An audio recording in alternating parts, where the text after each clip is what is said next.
station staff, management, and advertisers.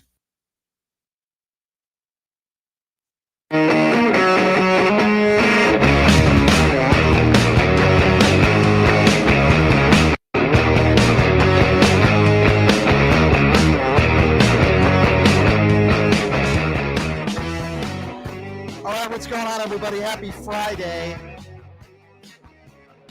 Thank you so much for being here on what is another busy news day. Of course, we have a lot to talk about and a lot to get to. Day 3 of the government shutdown. Nicole Mitchell going to be joining us in studio hour number 2. Certainly a lot of questions for her as a former pastor. Is this what Jesus would have wanted? See the comments from the Pope? Yeah, it really is extremely daunting where we're at now as a country. And the Republican Party, I wanted to start off by saying this, the Republican Party calling themselves the party of pro-life. Well, let me tell you something, ladies and gentlemen. Pro-life, to me, is helping human beings, not just people that are American citizens. And the position from the MAGA right is basically, if an undocumented immigrant is dropped off at the ER and needs life-saving care, MAGA Republicans expect doctors to ask for their paperwork. Now, I don't know about you, but that is not the country that I want to live in. And that is exactly what MAGA Republicans are trying to do. Because make no mistake about it, it is illegal for undocumented immigrants to have Obama subsidies. It is against the law. Democrats are not trying to do that. But MAGA Republicans who call themselves the pro-life party, who are basically against every government program to help a human being outside the womb. For example, welfare, maternity leave, food stamps, health care. And they call themselves the pro-life party. Let me ask you all a question. Is it pro-life that when somebody is literally having a heart attack and needs life-saving care, dropped off at the ER, and doctors are supposed to ask them for their documents if they're legal or not? First of all, I can't think of one doctor in the country that would be willing to do that. And second of all, that is not pro-life. That is anti-life. And I've been saying this about Republicans way before Donald Trump got into office, that they are not pro-life. Because if they are pro-life, they would be consistent. Helping people that are struggling, that are living paycheck to paycheck. They're the party that wants to get rid of unemployment benefits. As I mentioned, food stamps, Medicaid. And all Democrats are trying to do, and all they're trying to say is, we need to treat people as human beings. If somebody is close to losing their life and they're dropped off at the ER, they deserve to get health care, whether they're undocumented or not. And MAGA Republicans call themselves pro-life. They're not pro-life. They're anti-life. And it shows in the way that they vote. And make no mistake about it, that is why we are in a government shutdown now. Republicans run the House, the Senate, the White House, and they're lying to the American people. Democrats are not trying to get Medicaid and health care for undocumented immigrants. Oh yeah, it's against the law. And J.D. Vance has been complaining about the fact that, when you go to an ER, it's so busy because of all these undocumented immigrants. When an undocumented immigrant goes to the ER and they need life-saving care, they should be able to get it. But J.D. Vance has a problem with that. Caroline Leavitt has a problem with it. And these talking points from these MAGA Republicans, they all have a problem with that. Is that pro-life? Is it pro-life to take food stamps away from a family that desperately needs it to put food on the table? Is it pro-life to take health care away from millions of Americans? Is it pro-life to give the biggest tax breaks to the top 1%? Is it pro-life to take away maternity leave? To not be willing to negotiate to raise minimum wage? Is it pro-life? You tell me. Is that pro-life? Because MAGA Republicans only care about a human being if it's in the womb. But the second that baby is born, take away all benefits. And now we're supposed to be led to believe that you're the pro-life party? But when somebody is losing their life, literally, when somebody is close to losing their life, when somebody is close, it could be anything. It could be a heart attack. It could be anything. Any sort of medical condition. Somebody could be bleeding out. Somebody could be shot. Any situation at all where somebody is dropped off at the ER, maybe with their family, maybe not. And every second counts. Doctors and nurses are supposed to be asking for that person's documentation and paperwork. Are you kidding me? You guys call yourself the pro-life party. You're the anti-life party. Democrats are working right now to make sure that that doesn't happen. That's why we're in a government shutdown. It's not because Democrats want to give every undocumented immigrant medical care, health care. That's not what we're talking about here. By the way, that's against the law. So not only are Republicans lying to the American people on why we're in a government shutdown now, but they are trying to make the case and trying to implement something put in place, and I don't think any doctor in this country would be okay with this, that if somebody needs life-saving care in the emergency room, we're supposed to ask for their paperwork first when every second counts. And you guys want to call yourself pro-life? You are not pro-life. You are anti-life. Well, let me tell you something, ladies and gentlemen. I don't care whether you have proper paperwork or not. If you're dying and you're in the ER, I want the doctors and the nurses to be able to do everything they can to save your life, regardless of whether you're documented or not. And I'm pretty sure Jesus would want the same thing. For all of you evangelical Christians out there that call yourself religious and pro-life, no, you're not. You're a bunch of freaking hypocrites. It's an embarrassment, and you all are a joke. You call yourself pro-life. You're the opposite of pro-life. You are simply pro-birth is what you are. You're not pro-life. As soon as that baby is born, the hell with you. That is what the MAGA Republicans, and most Republicans, by the way, their policy and what they go by. Think about that for a minute. Think about Caroline Leavitt for a minute, who puts that cross around her neck every day. Wholesome Christian, right? But if somebody is dying and they're dropped off at the ER, we're not supposed to help them if they're not documented? And I am so proud of the Pope and what he said the other day. Of course, MAGA Republicans out there are so upset at the Pope. The Pope was 150% correct. If you call yourself pro-life, the way immigrants are being treated in this country is not pro-life.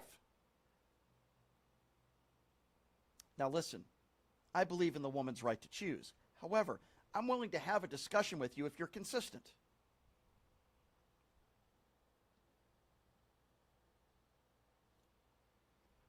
I'm willing to have a talk with you if you're consistent on these issues. If you believe that people that are struggling in this country deserve Medicaid benefits, if you believe that minimum wage should be risen to a level where somebody doesn't have to work 3 jobs to get by, if you believe that people should be able to get welfare benefits, food stamp benefits if they're struggling, then I'm willing to have a conversation with you about the abortion issue. But if you agree with MAGA Republicans today, at least those that are in Washington, D.C., that if you're very close to losing your life, we should be asking for your documentation and your paperwork in the emergency room. Could be the last moments of your life, and people desperately need health care at that point in the ER, then you are not pro-life. You are the opposite of pro-life. I've said that time and time again.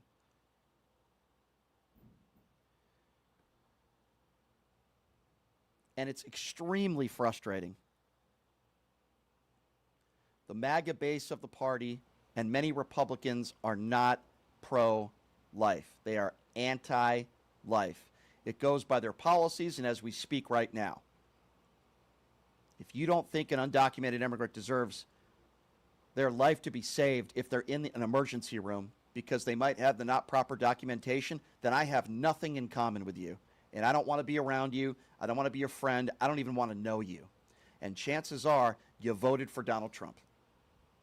Find me a liberal or a Democrat, for that matter, that thinks that if an undocumented immigrant is in the emergency room needing life-saving care, that they shouldn't get it. Find me one liberal or Democrat, besides maybe Fetterman. Find me somebody that feels that way. It's all on the right. They only care about a life until it's outside the womb. Period. And Mike Johnson is a perfect example of that, isn't he? Mr. Religious, Mr. Christian, Mr. Wholesome, Mike Johnson. I mean, it's an absolute joke. Because Mike Johnson was asked about this government shutdown. He's been making the rounds on television over the course of the last 48 hours or so. And it appears as though MAGA Republicans are taking pleasure in this. Donald Trump is putting out memes that he thinks are funny. And it appears as though Donald Trump is enjoying the fact that people are getting laid off. But Mike Johnson says, no, this has nothing to do with that. But he has that opportunity now to say, this is a program that would serve the American people if it were not funded, because government would be more efficient and effective, and that serves everyone. So they're going to make those decisions. Now, are they taking great pleasure in that? No. Is he trolling the Democrats? Yes. I mean, yes, because that's what President Trump does, and people are having fun with this. But at the end of the day, the decisions are tough ones. And I've met with him. I talked yesterday at length with Russ Vought, who's the director of the Office of Management and Budget. Russ takes no pleasure in this.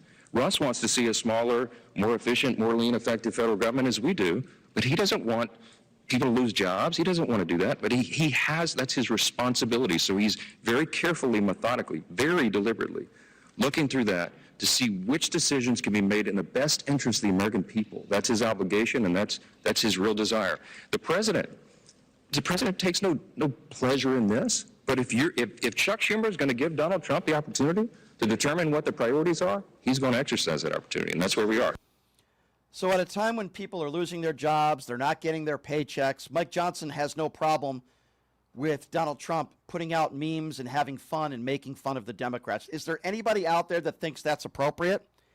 And then, believe it or not, a Fox News reporter questions Mike Johnson on that, saying basically, how can you say you guys take no pleasure in this, and then a minute later say, oh, they're just having fun and trolling? Have a listen to this. Where's something for you? How can you say that they take no pleasure in this, and then the next minute say, oh, they're just having fun and trolling people? This is a government shutdown. On one hand, you say this is very serious, that people's jobs are on the line. On the other hand, you say, oh, this is just fun and games and they're trolling. So the effects are very serious on real people, real Americans. We support federal employees who do a great job in all these different areas, but what they're trying to have fun with, trying to make light of, is to point out the absurdity of the Democrats' position. And they're using memes and all the tools of social media to do that. Some people find that entertaining, but at the end of the day, the decisions are hard ones, and I'm telling you, they're not taking any pleasure in that. If they're not taking any pleasure in it, a few moments earlier you just said they are. Having fun and trolling. Explain to me how that is not taking pleasure. And he's making the case that Hakeem Jeffries needs to lighten up. When Donald Trump puts out a racist video on his Truth Social account, and Mike Johnson's response wouldn't be of a normal human being, yeah, that's inappropriate, it's not right, he shouldn't have done that. No, Mike Johnson continues to coddle the orange turd, and he puts it on Hakeem Jeffries. He says Hakeem Jeffries needs to lighten up. It's mesmerizing. Have a listen to this. I want to get you on the record on this AI sombrero video thing with Leader Jeffries. Everyone's talking about it. He says that the video and the images are racist and bigoted. You've got to work with this individual. Do you see his point of view here? Can you see how he might feel that way? Hakeem is my friend. We have a great relationship of trust. He's a great colleague. I think he has to lighten up. When you show that you're upset, I get attacked in memes every single hour of every day. I don't react to it. That's what people are trying to get out of you as a reaction. The president was making a joke, okay, and so much has been made out of this. They're acting as if the issue of the day is a battle over memes on social media. The issue is to get services returned to American people. Young mothers who are dependent upon that nutrition assistance right now, veterans who need their services. We have suicide prevention programs that are being halted right now. This is serious business. We should not be talking about sombreros on the internet. We should be talking about the American people's need. The reason why we're talking about sombreros on the internet is because your dear leader, Donald Trump, is the one that put out this racist video at a time when people don't know if they'll be able to put food on the table. They don't know if they're going to be getting their paychecks. They don't know if they'll be getting paid at all in the next month or 2 or 3. And then Donald Trump is the guy that decides to put out a racist meme.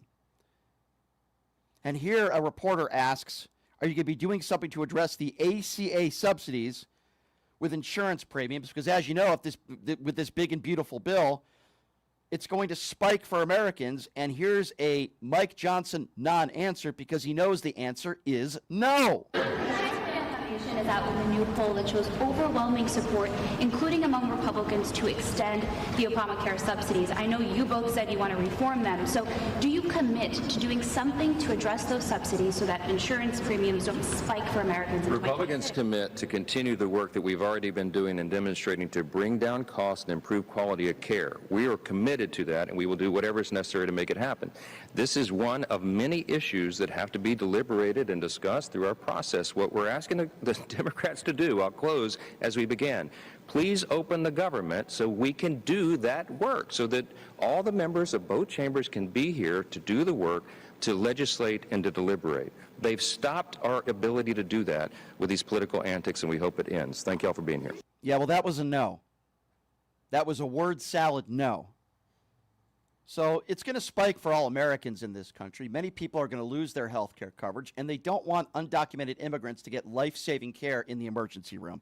How very Christian of you, Mike Johnson, to want this and lie about it to the American people. And here comes the lie, ladies and gentlemen, once again being put forth by Mike Johnson, where earlier today he was asked by Craig Melvin and challenged when and he was ready to go because he knew that Mike Johnson would again say Democrats want all illegal aliens to get health care. That is a complete lie. He gets challenged on that, and here comes another Mike Johnson far-right Christian lie. They want to give taxpayer-funded benefits to illegal aliens again. We cut all that out because it doesn't follow our law and it doesn't follow common sense. Mr. Speaker, and no, it is. Look at page 57, section 2141 of the bill that Chuck Schumer filed. I had a hankering feeling you were going to bring that up, and I actually did look at it, and we can't get into it obviously here on the show. But that last statement was a bit misleading. This idea that they want. No, it's not. No, it's not. Mr. Speaker, no, again, they want to cut out. They want to repeal and reverse the reforms that we made, and that would add $200 billion taxpayer funds to illegal aliens. Go to my website, speaker.gov. You can see it for yourself. Mr. Speaker, to my earlier point, this conversation that we're having, as important as it may be, to folks who are just sitting in watching and listening and thinking, you know what? These guys can't even keep the government open. In the United States of America in 2025, Democrats and Republicans can't even work together to provide a functioning government. Well, the Republicans are working right now. They've done their job. We passed a bipartisan bill out of the House to keep the government open. So if you're frustrated, call the 44 Senate Democrats who are holding this up. It is their votes that can open the government again and get it working for the people. That's a simple fact. Those are two lies, by the way. The Republicans have been working really hard. Most of the Republicans have been on vacation. That's the first lie, Mr. Wholesome Christian. The second lie is that you're claiming that Democrats want medical benefits for all undocumented immigrants. That is also a lie. That's never been the case. They don't have the right to Obamacare subsidies. That is a lie. You guys don't want life-saving care for an undocumented immigrant that gets dropped off at the ER. And you call yourself Christians. You call yourself pro-life. You scumbags, you. And then I give Madeline Dean, Representative Madeline Dean, a lot of credit because this was something that was caught on camera, and you can clearly hear the audio. And what Madeline Dean is talking to Mike Johnson about is how the president is so completely unhinged. We saw that speech that the president made, along with the fool who happens to be the Secretary of Defense, Pete Hegseth.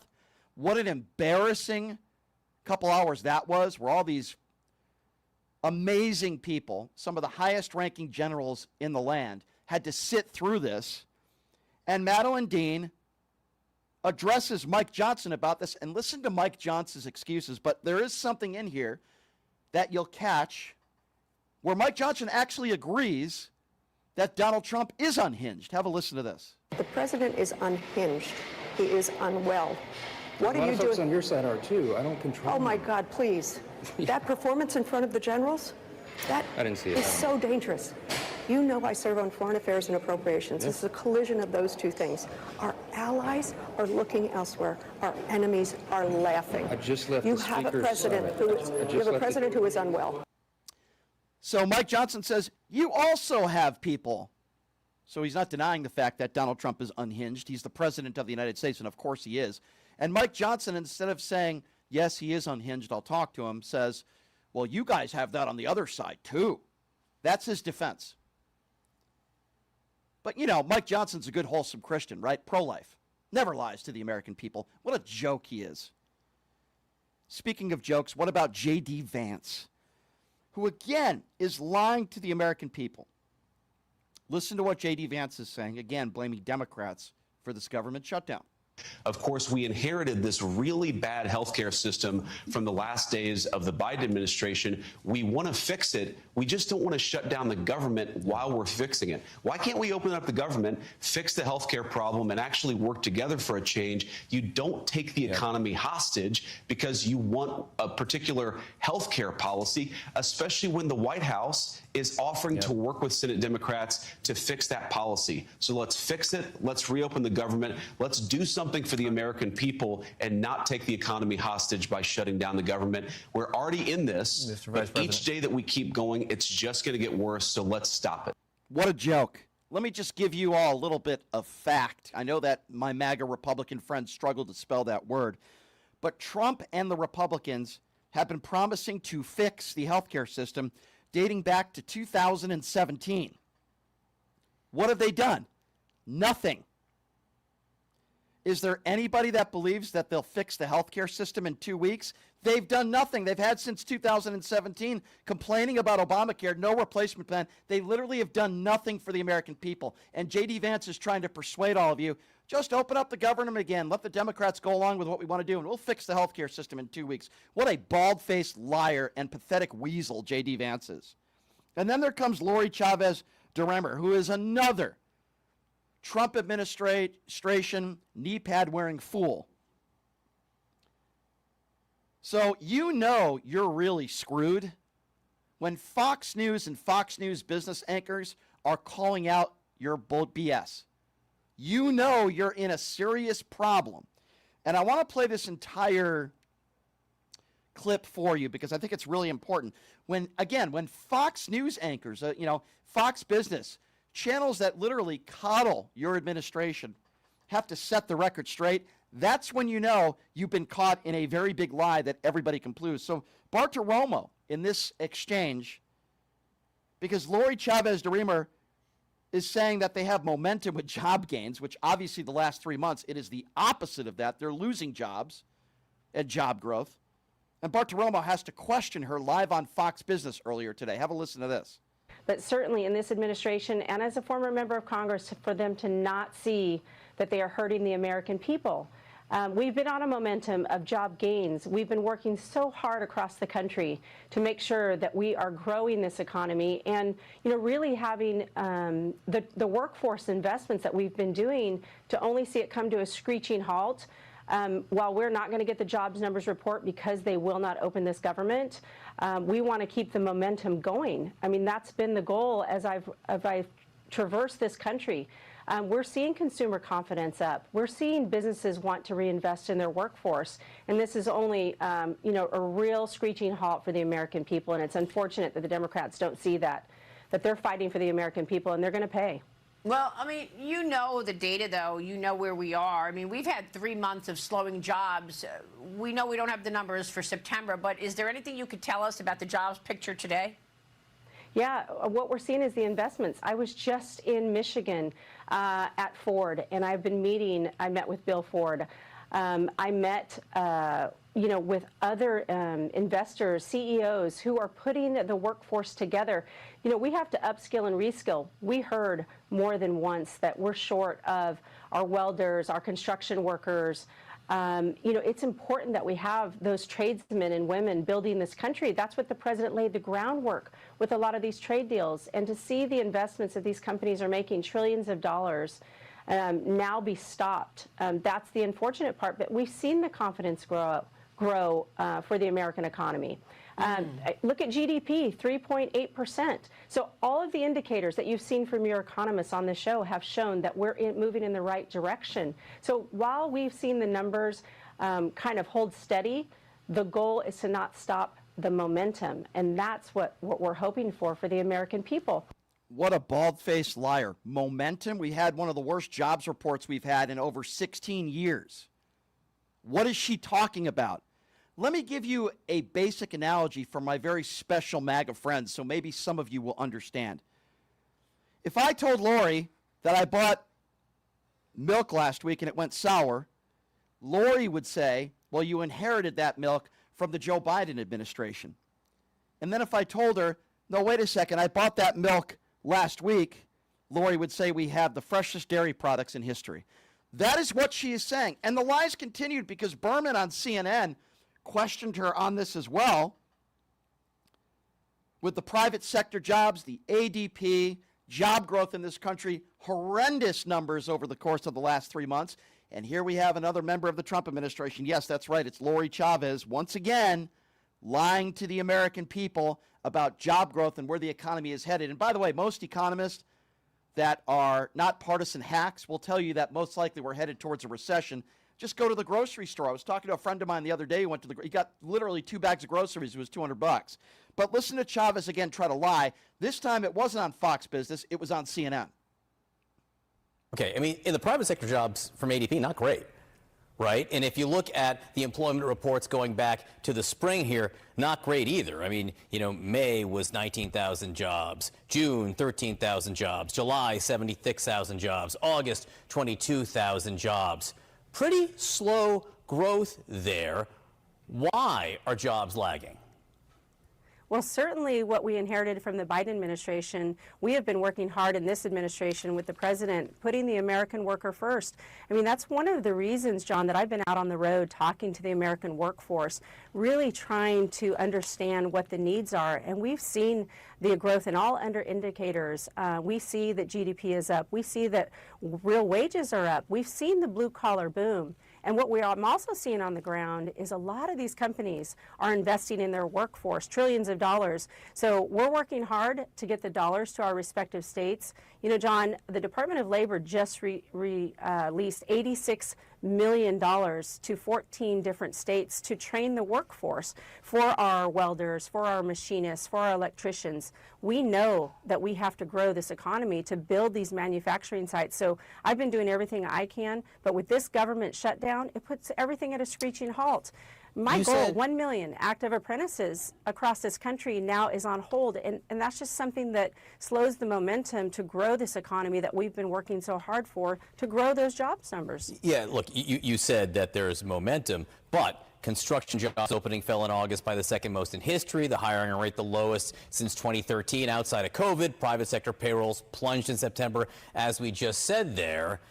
Again, and that's all over the last few months, 6 months into the Trump administration. Why is it heading in the wrong direction? Well, again, all indicators, we have the strongest economy in the world. What we inherited from the Biden administration was all of those revisions. Do we have the strongest jobs economy in the world? Do we have the strongest jobs economy compared to last year when there were hundreds of thousands of jobs added each month? Absolutely, because we saw those revisions under the Biden administration. That's why this president has called on the modernization and streamlining of BLS to understand that we need modern information. We need to have accurate information. That's what the American people are asking for. Listen, John, I'm going to keep leaning in on this economy because we are seeing, with interest rates have gone down, we want people to spend more of their hard-earned dollars. And with this shutdown, Americans aren't going to be able to spend their hard-earned dollars because they're not going to receive a paycheck. And that's unfortunate that we're stopping that. The Democrats need to step up.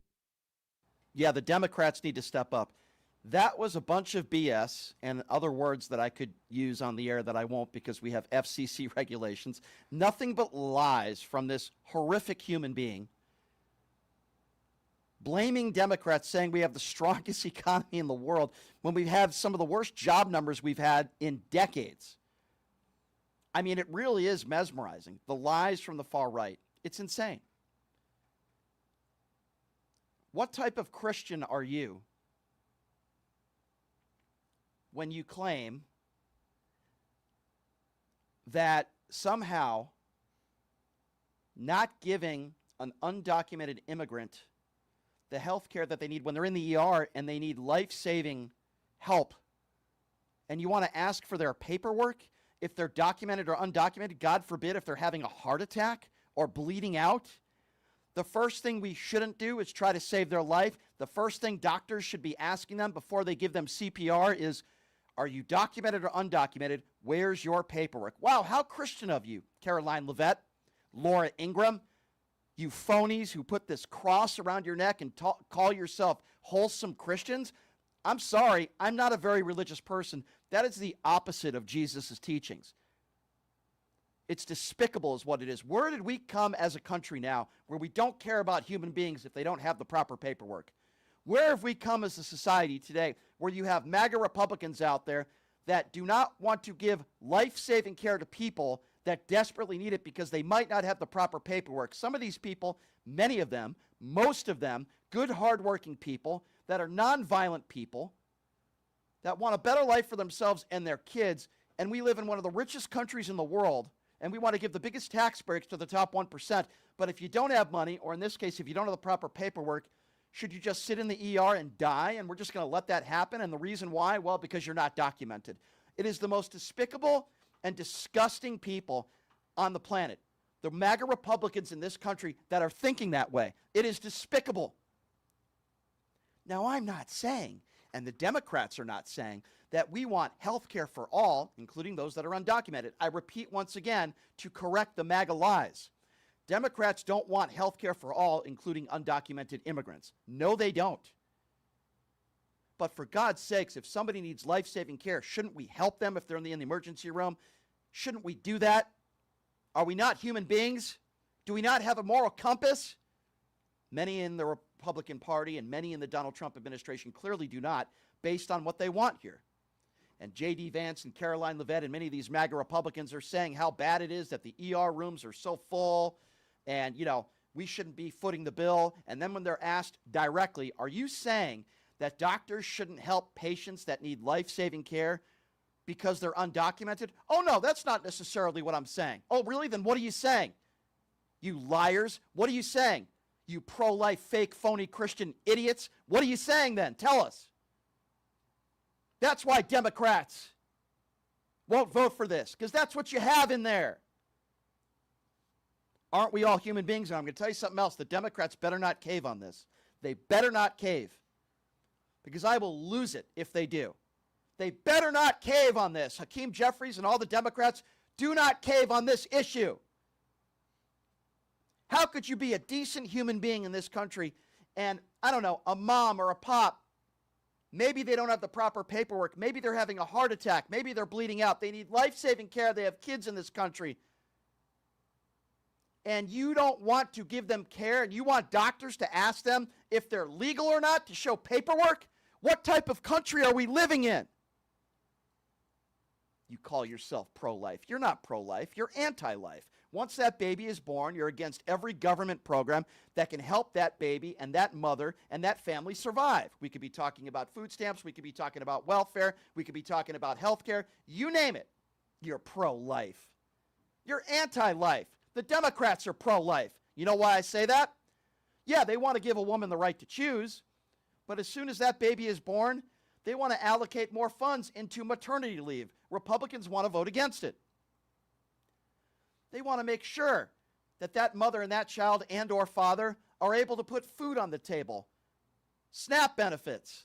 Republicans are against it. They're cutting it.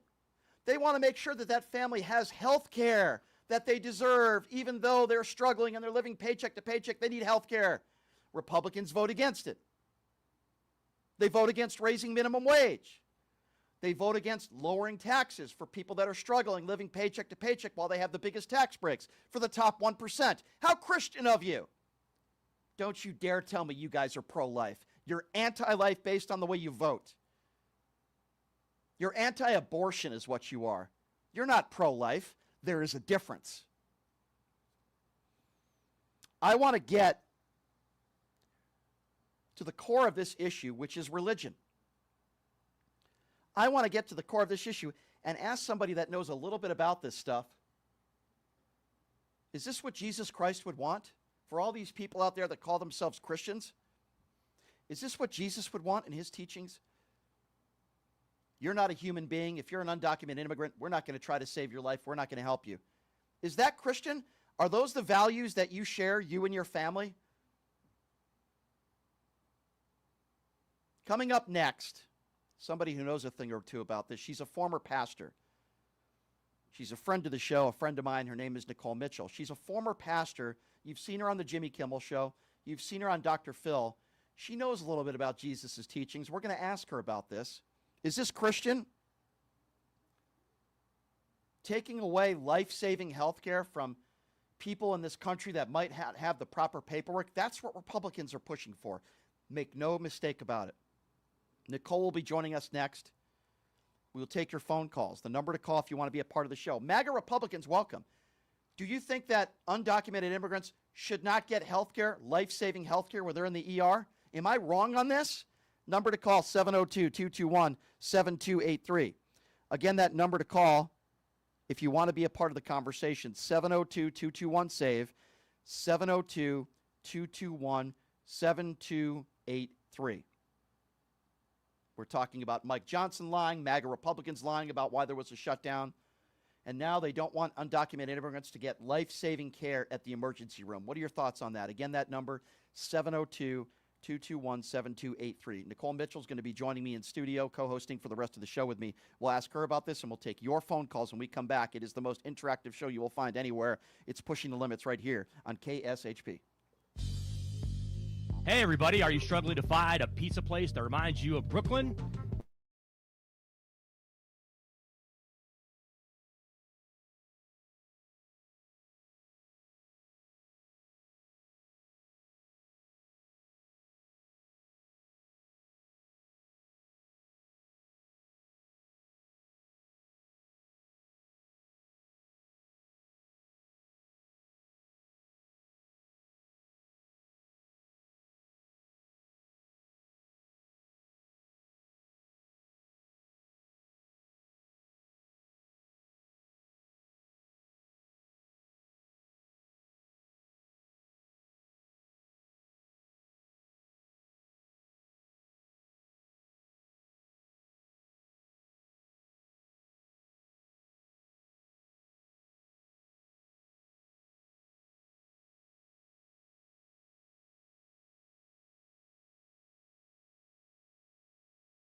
All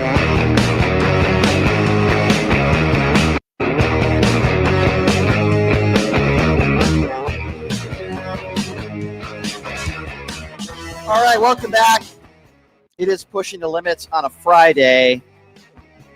Thank you so much for joining us. Obviously, we're covering day 3 of the government shutdown, which is obviously a big story. And unfortunately, Republicans are lying to the American people, saying, pinning it basically on the Democrats, saying, well, they want health care for all illegals. That is a lie. As I mentioned again, Obamacare subsidies do not qualify for those that are undocumented. That is a blatant lie. And I'm also taking it from a religious perspective, which is this what Jesus would want? If an undocumented immigrant comes into an ER and needs life-saving care, the doctor should be asking for paperwork before giving them the life-saving care that they need. Is that Christian? I want to go to the YouTube super chat real quickly, if I may, because I know there's a lot of people whose voices want to be heard. And I want to go to that first before I introduce my guest. Alexa says, according to CBS, the president and the Congress still get paid during a government shutdown. They should not get paid if they shut it down either. Alexa, I completely agree with you 100%. Lori says, is it pro-life when a person gets shot in schools, churches? MAGA, wake up. We need a grown-up, not a child as a president. Grow up, Republicans. I don't even think really it's growing up. I don't think you can help these Republicans. Terrence says, Brian, serious about Republicans wanting to eliminate unemployment benefits? Yes. If you look at the way Republicans have voted, they want to either eliminate it or shorten it. It's the way they vote every single time. The Democrat Party is the party that wants to extend unemployment benefits. Rob says, today's show asked Mike Johnson this morning, why don't the reps in the Senate use the nuclear option and just pass it themselves? And of course, he dodged the question. Rob, again, you are 150% correct. I have some of the smartest listeners out there. Rob, you're 150% correct. I Love Peace says they're pro-life only if the child's white. Even if the child's white, I would say they're not necessarily pro-life, because once that baby is born, they're against every single government program that could help that mother raise that child.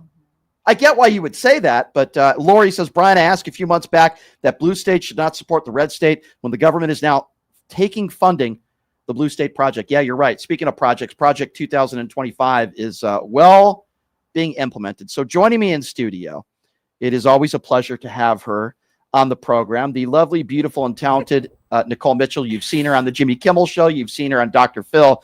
She is a former pastor.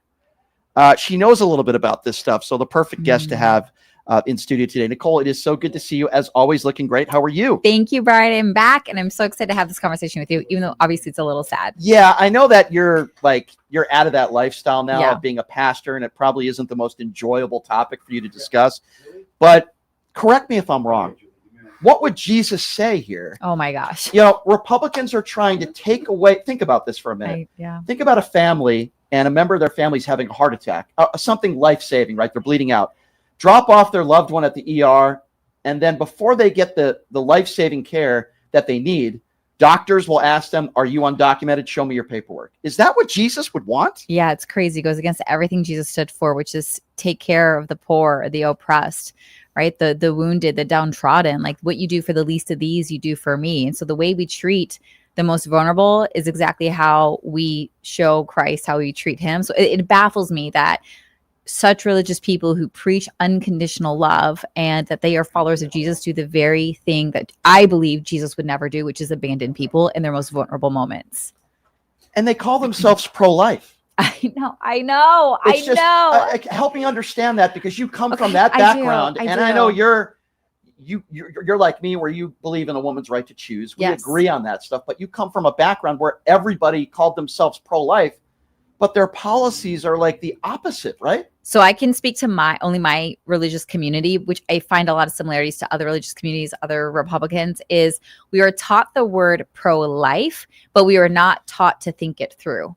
And it's crazy that you can be a grown-ass adult with the internet at your fingertips and still be so ignorant, undereducated. So we would scream and preach pro-life, but at the end of the day, we didn't know what that actually meant. Like, I feel like they taught us to be dumb, so we would do whatever they would say, is how I felt in my community. And I feel like, Nicole, if there's a party that is pro-life, It's the Democrats.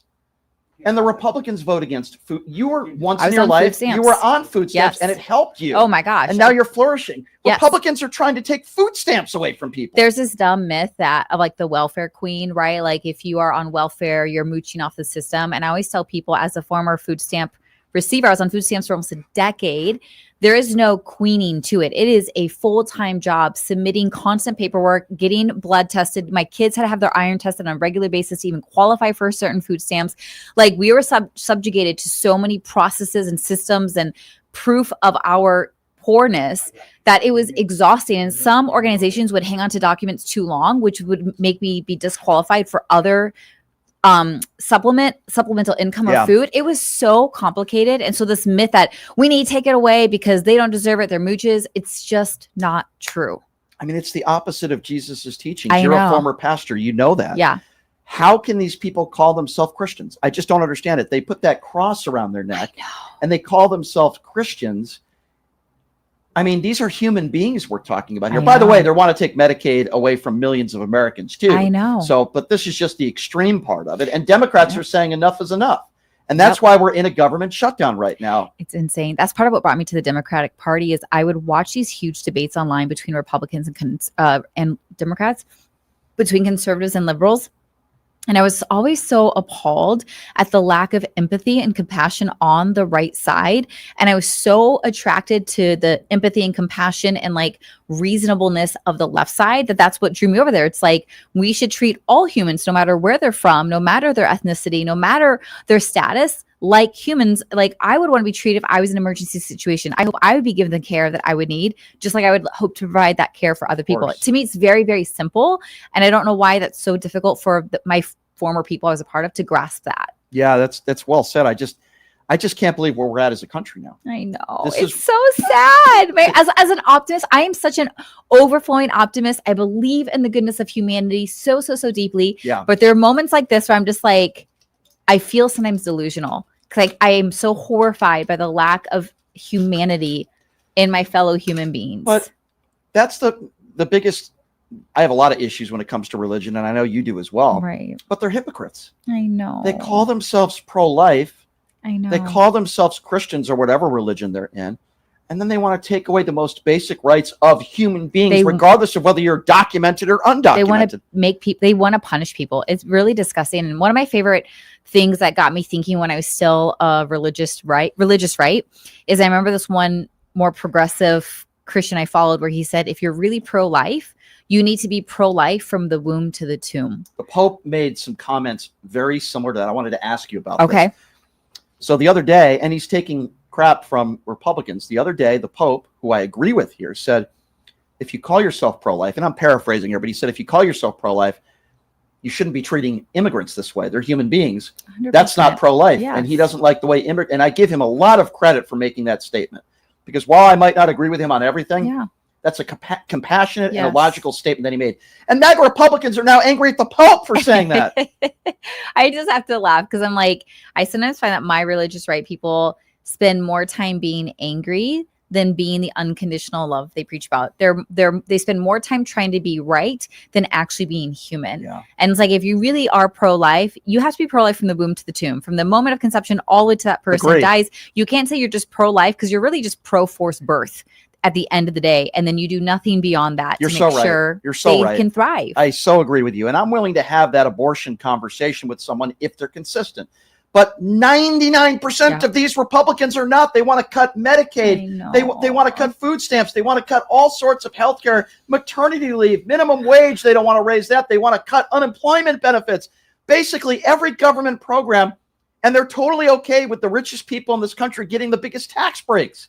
That's not pro-life. It's not pro-life. It's not, and that's what drives me crazy. Because in my religious right, all we cared about pro-life was being anti-abortion, which is really just a distraction at the end of the day. It's when if you ignore all the bigger issues that you just mentioned, and you only focus on this teeny tiny percentage of people who have an abortion, 99%, which is out of medical necessity. It's a distraction from what actually people should be talking about. That's why I got so frustrated by my community. It's like no one was willing to have the bigger conversation that you're talking about. No one is willing to be honest about all the pro-life issues. We are so obsessed about this microscopic one that does not impact most people. And right now, as you know, we're in day 3 of this government shutdown. There are many people out there that are not getting their paychecks. I know. They're worried. They're stressed. And what is Donald Trump doing? He's putting out memes and racist videos and AI videos and joking and trolling the Democrats. It's almost like he enjoys people suffering. He actually does. And they want to own the libs. They want to own the Democrats when they're half of them in this country. And I can go back even to the Charlie Kirk funeral or memorial service where he said he hated half the country. He wanted what's bad for his political opponents. I'm like, it's everything against Jesus' teaching. 100%. Everything against it. How can you be a religious person and support this guy and support his policies? I think it actually perfectly describes so much of the religious right. Again, there's always exceptions, but I would say as a whole, the religious right likes to see people suffer. And in fact, that was what we were taught in it is the more you can suffer for Christ, the holier you are, the better you are. And so because we have been indoctrinated that suffering is good, we project that, I think, onto other people. And like people actually deserve to suffer. It's so twisted. It's so sick. It is so not okay. But that's literally the dogma they passed down and I was so ingrained in until I got out. I'm like, that is so inhumane and so unethical. I can't see how you can call yourself Christian or human to think that about other people. No one deserves to suffer. Completely agree with you on that one. We're in total agreement there. She is Nicole Mitchell, a former pastor, now OnlyFans model and my personal life coach, by the way. What do you say we take some phone calls, Nicole? Let's do it. Oh, I love phone calls. Let's hear what people think about this. And you can ask Nicole. Nicole knows a lot about that industry. She's a former pastor. That's why I wanted to get her on today to talk a little bit about this. It's so ridiculous. And make no mistake about it. The Republicans are lying. They're claiming, I'll repeat this one more time, they're claiming we're in a shutdown now because Democrats want health care for all undocumented immigrants. That's not true. They just want to make sure that those that are seeking asylum, migrants, and people that are dropped off at the emergency room get health care that they need if they're in dire straits. And they're blaming the Democrats for that, for the shutdown. It's insane. I just want to ask you, for those of you like you who are listening from the right, just like, can you find the empathy in your heart for another person who's suffering that we have the ability to help? Why would we not help them? If you were in that situation in their country and you were suffering and you needed immediate medical care, I would hope they would give it to you. Like, this is just humanity being So, Nicole, I agree with you. I agree with you.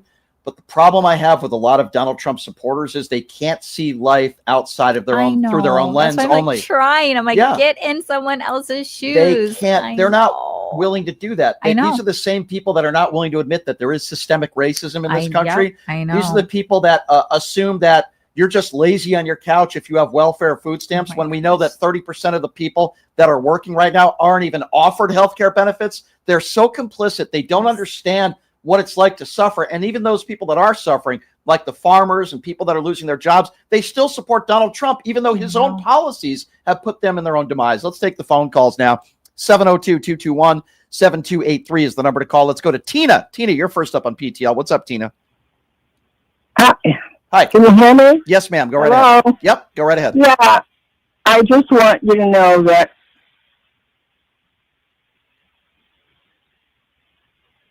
Tina, are you there? I'm here. Okay, go ahead. Okay. I'm Brian. Yeah. From Nicole. Thank you for listening to taking my call. I'm calling because one of my children has cancer. I'm so sorry. And she's on Obamacare. And she's been a cancer patient for about 6 or 7 years now. Yeah. She is on Obamacare and she gets subsidized, but if her premiums triple, I don't know what she's going to do, because there's going to be no possibility of her being able to pay for those. I've called Speaker Johnson. I've called my senator. I've called my congressperson. And I've never been so scared and so anxious-ridden. Tina, I'm going to tell you something. Democrats are fighting for your daughter. They're fighting for her. That. They're fighting. I know that. And I give them credit. And we have to give... I do too. Yeah, listen, I have a lot of frustrations with the left. But I'm giving them... They are fighting for your daughter, and that's why we are in a government shutdown. Republicans don't care about your daughter. Make no mistake about it. They don't. They don't care. They don't. If those bills go up triple, God forbid, I don't know what's going to happen to your daughter. But we can't allow that. That's where I was headed, and I don't want that to happen, and that's why we need to I don't either. She has a 14-year-old son, and her husband died about 4 years ago. I'm so sorry to hear and that. she's a small business owner. She owns a business with another person, and so she hasn't got choices on what kind of insurance she gets. Yeah. Well, let me tell you something. Democrats cannot cave. They can't. It is. Democrats cannot cave.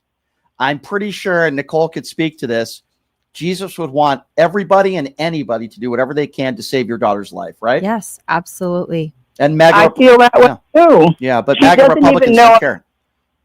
She doesn't even know I'm calling Washington on And I her love behalf. that you are doing that. Like, that just shows your love. And this is what everyone who's listening, this is what we have to do. We can't just sit and watch. We have to be calling and voicing as the constituents what rights, what policies, what we want for our families and our communities. So like, thank you for advocating for your daughter so beautifully. I'm going to go out on a limb and say Mike Johnson, the wholesome Christian that he calls himself, did not give you a call back. I'm going to go out on a limb and say that. Well, no, he didn't even take my name. As my senator took my name, and my representative took my name. What is your But he daughter's didn't even name, my take- dear? What is your daughter's name? Kelly. Kelly? Well, we're okay, so we're thinking about her today, my dear. I appreciate you calling in. It's part of the reason why I do this show. I'm proud the Democrats taking a stance. They cannot cave. They're working so that people like your daughter, their life can be saved and they can get the health care that they deserve. And I appreciate your call, my dear. And your daughter, Kelly, we wish you all the best. Thank you very much. 702-221-7283 is the number to call. Let's go to Mark. Mark is next on PTL. Hello, Mark. Hello, Brian. It's really weird to be on the on hold and not hear the broadcast. Oh, I'm sorry that you're getting that today. I was unaware. No, I heard that it's going to be a couple of days like that. Where are you listening to the show? Where are you listening? Where are you trying to listen to the show? YouTube. As far as I know, the YouTube But is working fine. Numchuck stated that if you're on hold, you won't be hearing with the phones. Yeah, broadcast. Right. We'll try to get that taken care of, Mark. What's on your mind today? I appreciate that. I have a couple of things. Number one, I believe, and I'm going to pose a question to you at the end. Number one, I believe that the longer this goes, the more blame is going to be put on the Democrats. I truly believe that. Because why are they not holding press conferences every single day like they should have been for months now? Every day, get their message across. And you know what? This doesn't matter that the Republicans are lying or not. The thing they're doing is that they're getting their message out and people are listening to them because they have no choice. They're not listening to the Democrats because they're not broadcasting anything. And this has been their problem for years now. Now, the other thing I wanted to mention, I took a little issue with you on yesterday when you mentioned that Antifa members. Let's get this straight. It's not an organization. And do you know exactly what Antifa means? Well, hold on. Anti-fascism. I understand. That's all that means. I understand. I was proving a point yesterday about what was going on in Portland and the fact that there are right-wing, I guess for lack of a better term, right-wing influencers that call themselves journalists that are chasing after Antifa. Whether you want to call them Antifa members or people who, to me, it's academic. Here's my question. Here's my thing with that. If you are against fascism, then you are Antifa, anti-fascist.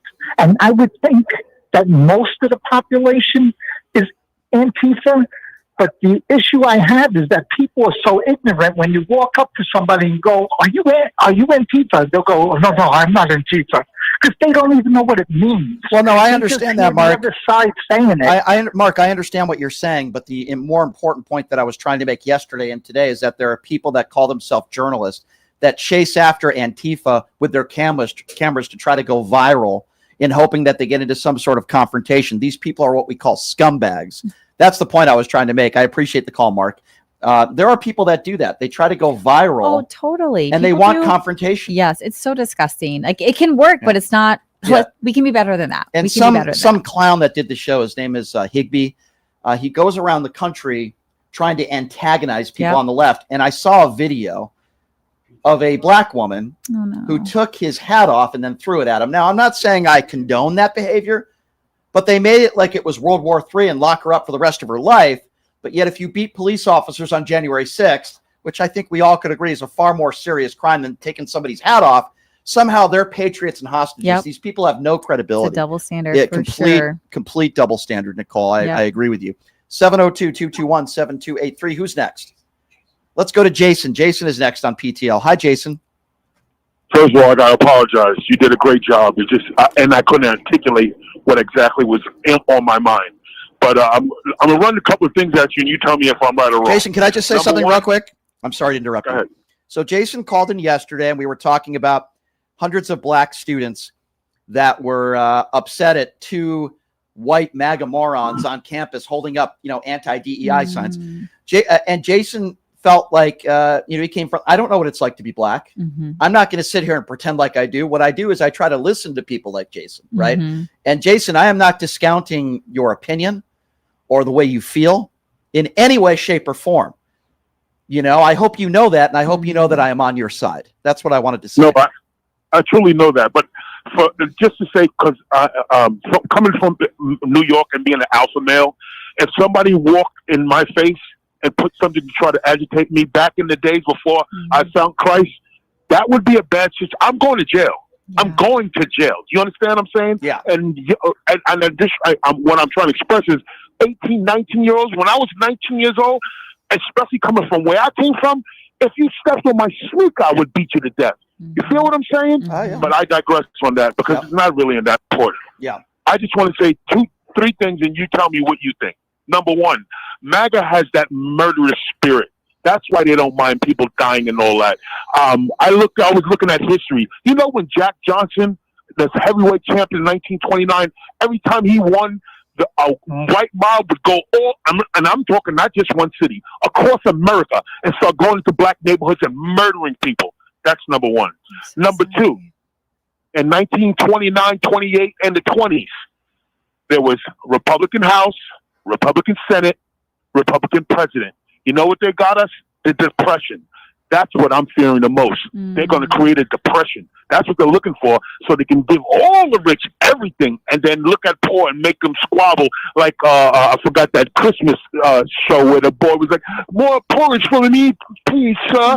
So that's what they're really looking for. Yeah. And last but not least, the Democrats I understand they're fighting, but they're fighting with their arms behind their back. Only two, to me, there's only two Democrats that I really believe in that are really fighting. AOC and Jasmine Crockett. Everybody else is feckless and okay. So hold on. So Jason, in general terms, I tend to agree with you that a lot of the Democrats are feckless. However, in this situation, I will give Hakeem Jeffries and Democrat leadership some credit because they are not caving. They are not caving. So I do give them some credit here, as long as they don't cave. Which they can't, and I feel horrible for the people that are not getting paychecks. I feel horrible for the people, that are not getting paid. But I will give some of the Democrats, Jason, some credit there for what Hakeem Jeffries is doing, and I appreciate the call. Yep. I love Jason's sharing some of the history there because, before I was raised, when I was in the evangelical right, we were intentionally uninformed and undereducated on anything about Black history. And on my own, when I started researching more and more and more and diving into the community and their stories and narratives, you saw, just like he said, back when that heavyweight champion would win, the whole Black community was punished for it. And all the systemic racism that is happening today none of it is new. And none of it is circumstantial. None of it is random one-offs. This is systemic. This is historical. This has been it from the beginning of the founding of this country is born from slavery and oppression. And it's I love when people are willing to listen to history, not just see the whitewashed version and see today as random. There's no random happening. This is the direct result of how this country was set up. I agree. Well said. Let's go to Dave. Dave is next up on PTL. Hey, Dave, what's going on? Hi, Dave. Go right ahead. Hey, thanks for taking my call, Brian. Yep. Thank you. Yep. All right. Look, I am just so cringing. And I'm going to be 61 on November 7th. All right. Let's just get it out there. So I've been on this earth since 64 and I've seen a lot of stuff that's been going on, and I'm getting really pissed off that some of these idiots, the Republican voters who are doing the same damn thing every single election when we trying to do good for the people, when we hire these people in government, you're there to take care of the people, not your damn wallet, not your damn corporations. You are not there to be taking taxpayer dollars and filling your pocket and filling your wallet. That is not what we vote you for. And all these stupid Republicans who think that the Republicans are going to do good for you, well, they're lying out of their ass. And you know, I'm getting sick and tired that Barack Obama, who did all this work for the Affordable Care Act, you know how long it took that to happen? 50 years. 50 years. And 40,000 people, without the Affordable Care Act, 40,000 people were dying each year without the Affordable Care Act. But now it's doing some good, you know, to help Doing a lot of good. A lot of good. A lot of good. And my point, what I'm trying to make is this: you know, when you get people like the Republicans who are trying to mess up this Affordable Care Act, which you want to call Obamacare, if you want to call it that, then you know what you're doing? You're basically putting back all these people that are on the Affordable Care Act back in the streets without no Medicare, without no Medicaid. You're right, but And yet you know they what's claim they pissing don't me want off? homeless We people. have to start all over. They claim they We don't want. have to start all over. Here's how stupid. And by the way, I completely agree with everything you said. Here, I am too. I love you. I love your call. Here's how stupid these MAGA Republicans are. They want to take medical benefits away from Americans. Now, I'm not even talking about undocumented immigrants right now. When you take Medicaid away from people in this country that are suffering, what's going to happen? They don't get their medication. They're going to get sick. What happens? You're going to go to the hospital. Who pays that bill?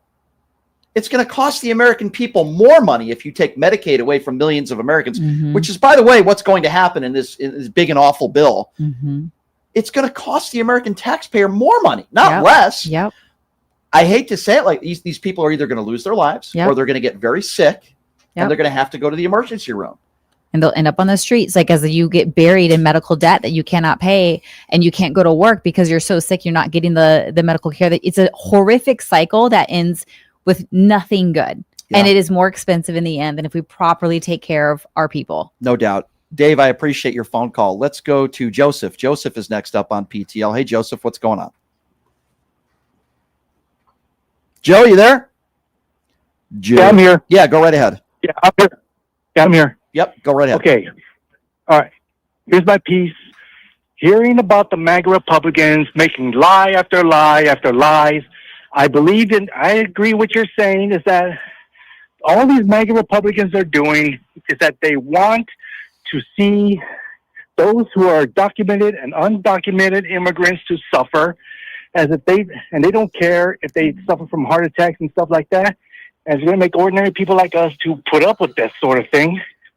And not to mention, I agree. I also believe that what Trump is doing, the reason he's shutting down the government because he wants to see people continue to suffer. And not to mention all that stuff about everything that those MAGA Republicans are saying. I believe what they're saying is right. And I also agree that what they say, like I said in the previous episodes of your show about how the MAGA Republicans, they don't trust God. They suffer from the twisted versions of Christianity. And they don't want to believe in the faith. They just want to understand what the dogma. Well said, Joe. I completely agree with you 150%. I'm sure Nicole does as well. And it's just, we look at people getting shot up in a church, schools. We look at people that are living paycheck to paycheck that aren't able to put food on the table. What is the MAGA, what is their real objective? Take care of the rich. Do nothing for the poor. What was Jesus Christ's teachings? Take care of the poor. Take care of people. Help thy neighbor, right? Last I checked. And I'm not a very religious person, as you know. And there's so many people in this country that are scared, Oh my gosh. So scared, so afraid, so vulnerable. Our systems are designed to make people vulnerable. Our systems are designed to make people suffer. And that's part of what brought me to the Democratic Party is like, I want to help the people. I'm willing to use my money for the people. Like I care about my fellow humans. And I don't see why that's so scandalous. I don't see why I don't see that as radical. I see that as humane. I see that as healthy. I see that as appropriate. And the fact that we have to fight to get that message across, that we're not trying to do anything but help our neighbors, which is the very thing that religious people say Jesus teaches. we should be on the same page. And the fact that we are so not is so devastating. Well, we know who their Jesus is. He's called Cheeto Jesus. That's who their Jesus is. And greed and gain. Yes. Yeah. Let's go to Jeff. Jeff is next up on PTL. What's up, Jeff? Hello. Hi, Jeff. Is it Brian? Yes. Hello. I'm sorry. I've been listening intermittently. Wish I could listen more. I don't know if you've discussed it today or previously, but it just came out in the news today that 4 more people have been killed on a boat in the high seas. I saw that. And I saw that. from what I read in the New York Review of Books, that a really good scholarly article. This is actually, by the definition, who I believe mentioned in the Constitution, that murder on high seas for against the with a country that we're not officially at war with is a felony, tantamount to murder. And here's something else for you. And I'm sure you know this, the overwhelming majority of drugs that are smuggled into this country are from American citizens. So what are they saying? Are they saying you can just execute people on a boat, whether they're American citizens or not? And it's just, listen, Pete Hegseth and Donald, they just don't care. They just don't care. But my question is, why has there? And I know that we've got a lot of things on the plate, and this may not be the most appealing things to most Americans.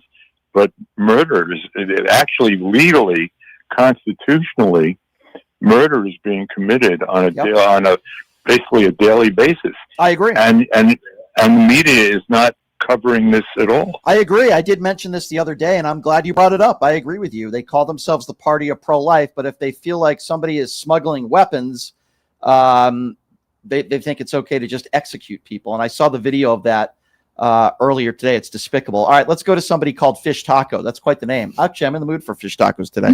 What's up, Fish Taco? Yeah, hey, Brian. Hi, Nicole. You're as beautiful inside as you are outside. Anyway. Thank you. I'm sorry. I thought he was talking about me. I'm sorry.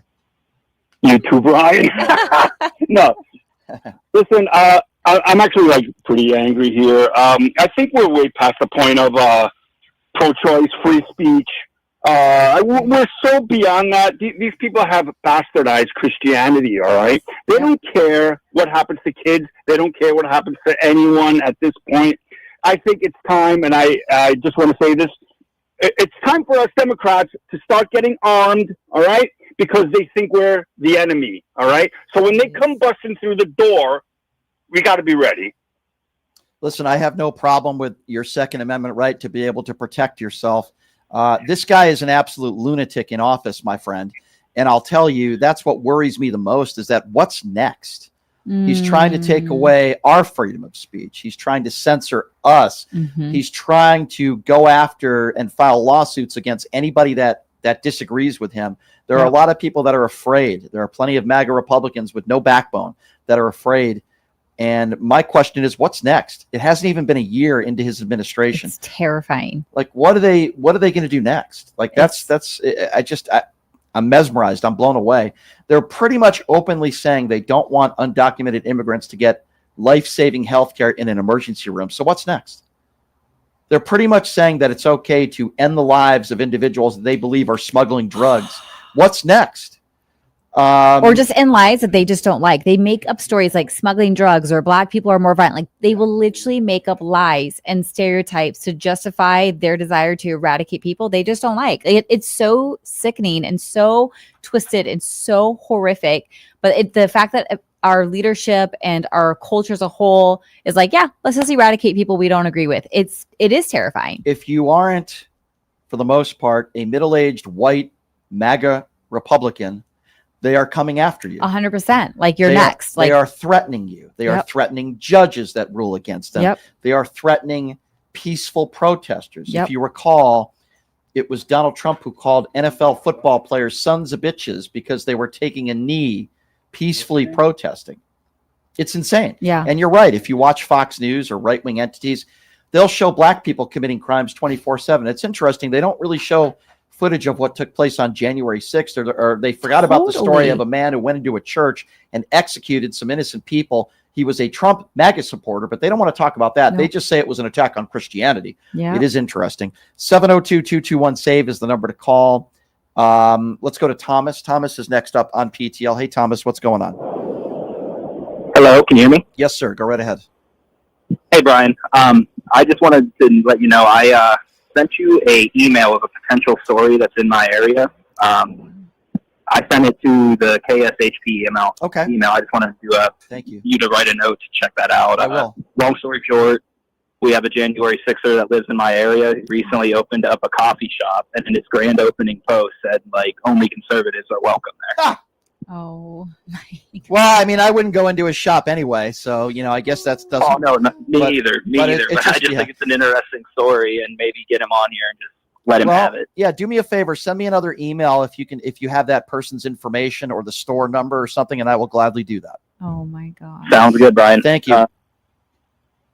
Appreciate it, my friend. Thank you. It's gonna be wild to like have someone in your community that you like that was a part of that night. That's got to be, and then opening up business, and it just blows my mind. Yeah, I wonder what that store's name is called. It might be called Clan Coffee. I don't know.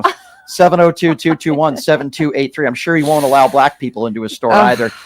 Let's go. Gays. Yeah, crazy. Let's go to Terry. Terry's next up on PTL. What's up, Terry?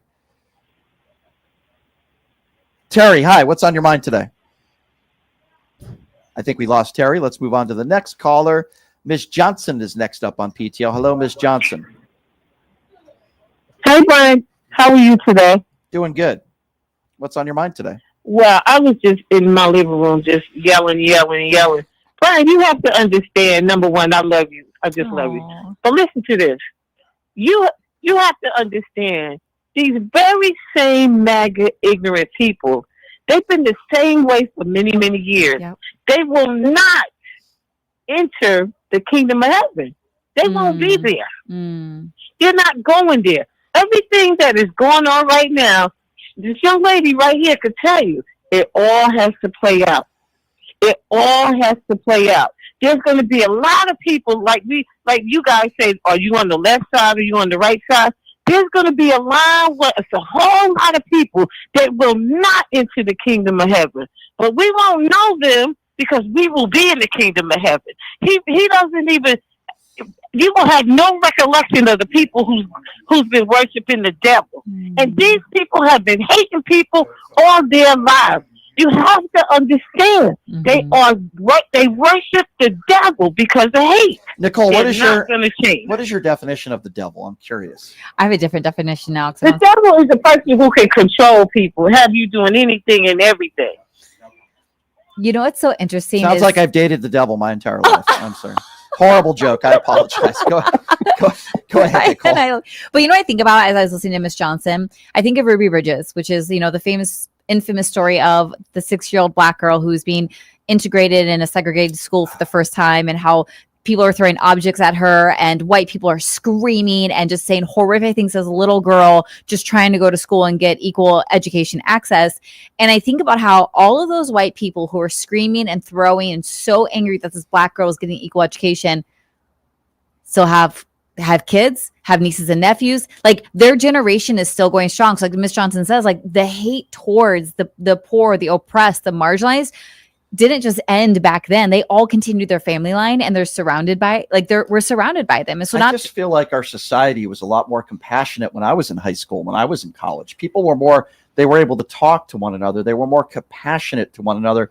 And now I feel like it's everybody. Listen, there are a lot of good people in this country that do a lot of wonderful things that help people. But the point I'm trying to make is leadership in Washington, D.C.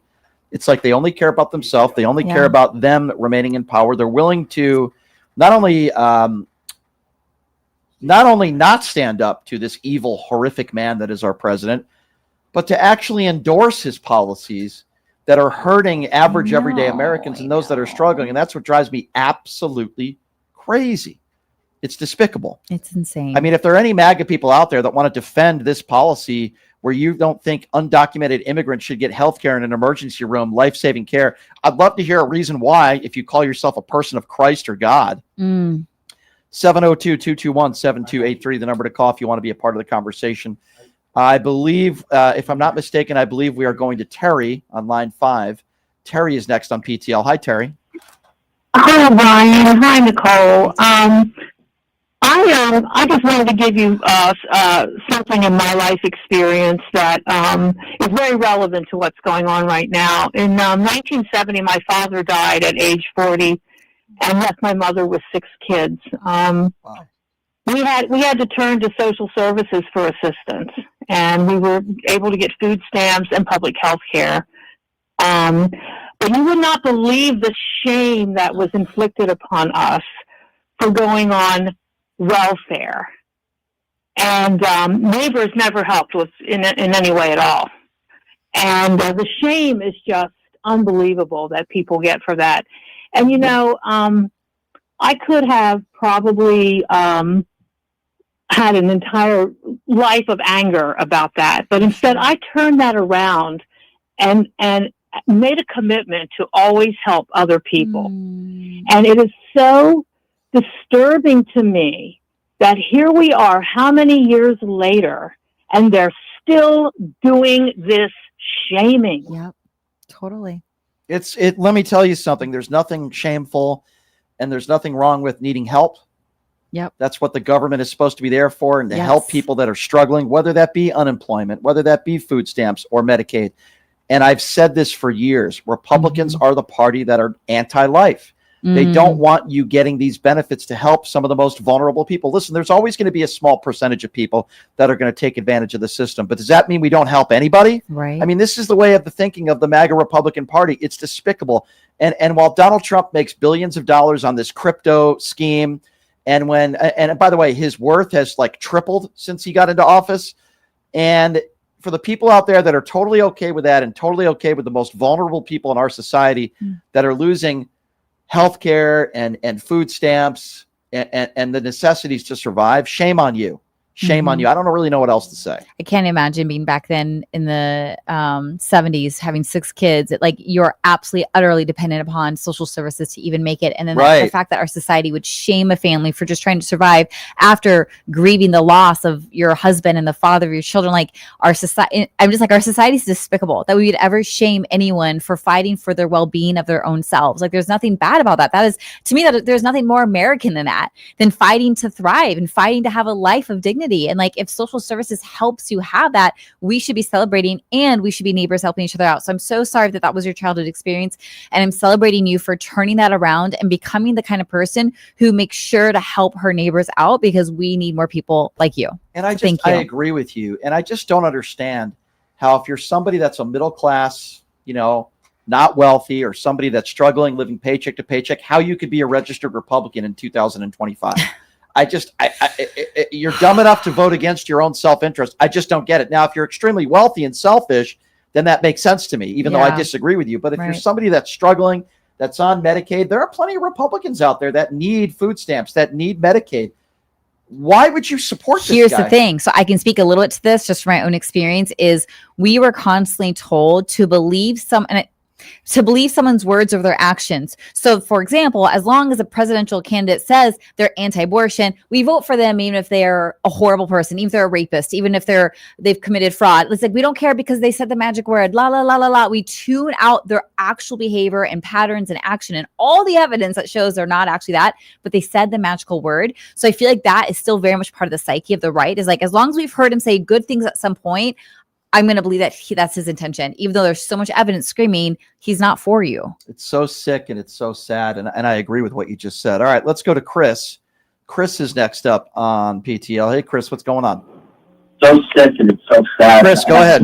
Lower your radio, my friend. Oh, hi. Yeah, lower your radio for me. Go ahead, Chris. Hi, can you hear me? Yes, sir. Go right ahead. Oh, hey, Brian. How's it going? Good. What's on your mind today? Hey, Nicole. How are you doing today? Brian, thank you. Glad you're here.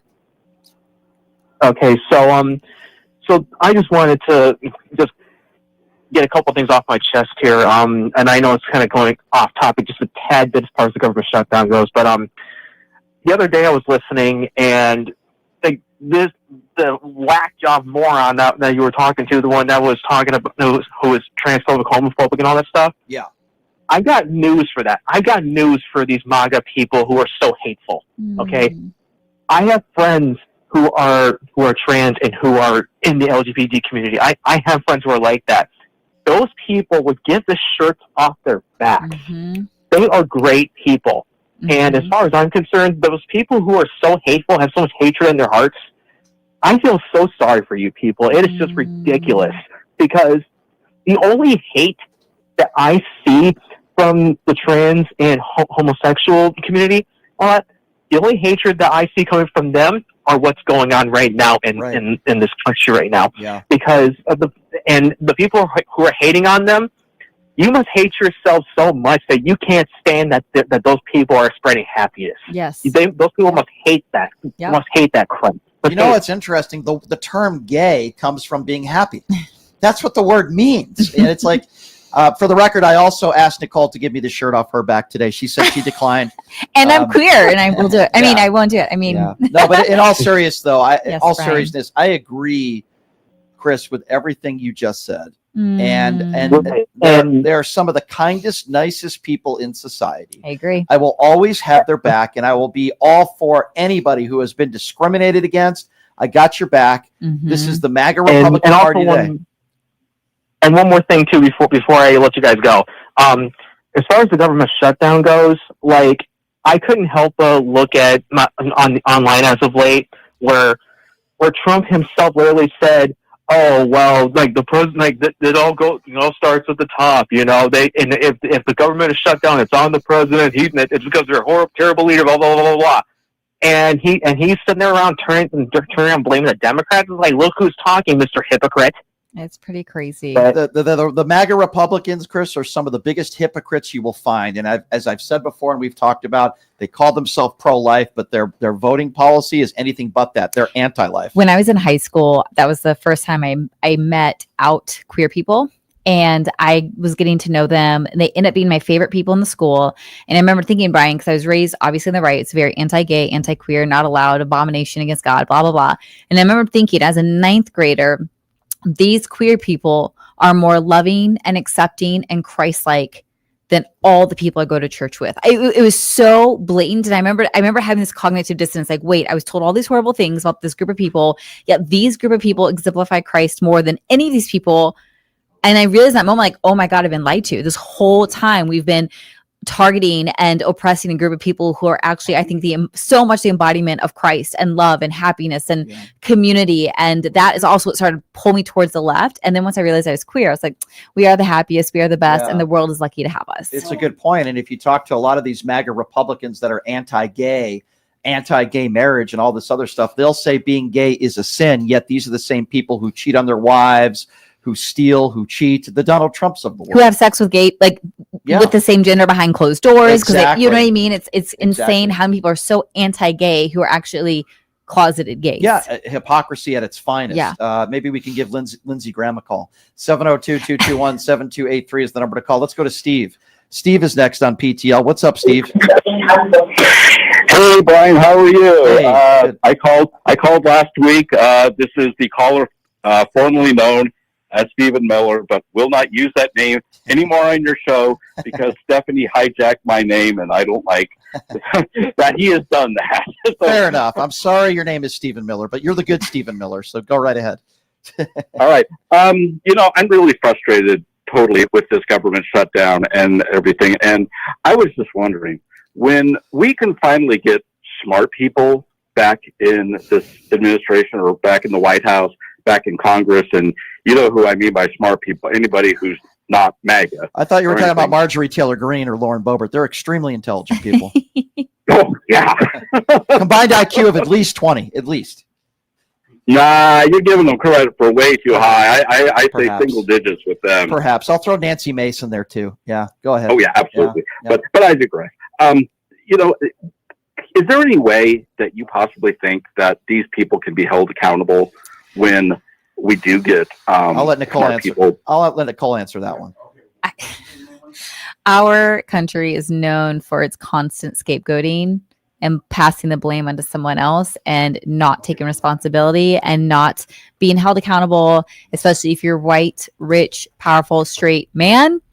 you have the money, the power, the connections to avoid most accountability. So I think my opinion is no, I don't think most of them will be held accountable, which is so unfair and unfortunate. Yeah, it's a good question that you asked, my friend, and I appreciate your call. Stephen Miller, I'm glad you're the good Stephen Miller. That's not a good name in Washington, D.C. Speaking of accountability, I don't know if we have an update on Puff Daddy. I know that he's supposed to be sentenced today, so we're going to have to find out about. I hope that guy goes to jail for decades and decades. The abuse and speaking of despicable human beings. I agree. Yeah, horrible. 702-221-7283. Cleon is next up. Yes. Yes, Cleon, go right ahead. Listen, how you doing, Brian? I Good. love your show. Love what you do. Thank you. I'm an African-American male. I'm calling you from Long Island, New York. Oh, wow. Okay? I'm not going to do what Donald Trump, I'm not going to say what Donald Trump said, which was, I love my African-American friend. Oh, my God. I know he does. I grew up in New York, right on Long Island. I'm right near Queens. Oh, okay. I know his nonsense, but I have something for you, some help for you. Because I'm Christian. I grew up in church. But I'm not evangelical, and they're not real Christians, okay? Just so you know. They're phony. They use parts of the Bible that they feel fits them and ignore others. Totally. So that right there, you're not a Christian. But here, this is for you, so you can use against them when they come to you, especially when it comes to, first of all, God is not pro-life. He's pro-afterlife. He wants you to do what's right in this world, so when you die, you can go to heaven, the afterlife. He's not pro-life, because who's the one that flooded the earth and killed everyone? That's true.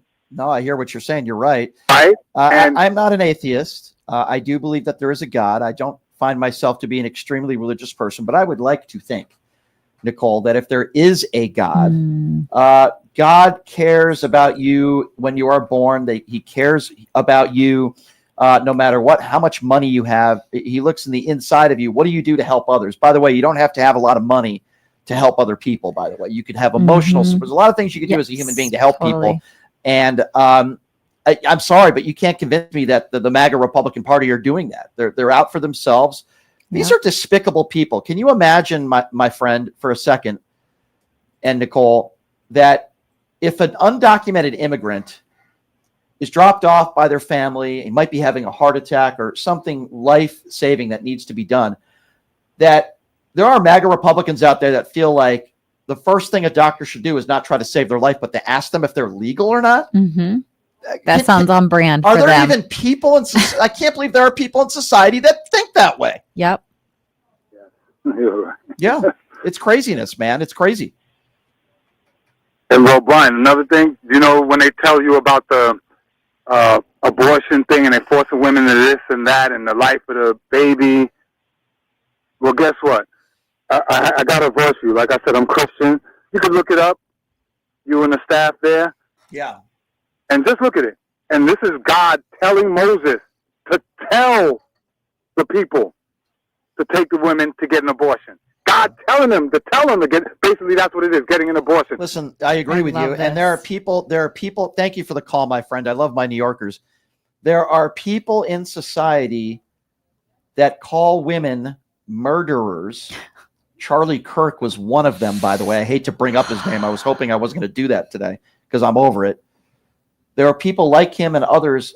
For a woman deciding what to do with her own body, which is obviously a very difficult situation. But then when all these children are gunned down in schools, all we hear is thoughts and prayers. Yes. And they want more of those weapons out on the streets. It's so damn frustrating. And now we've come to a point in society where MAGA Republicans don't think that you should get life-saving care in the emergency room if you don't have the proper paperwork.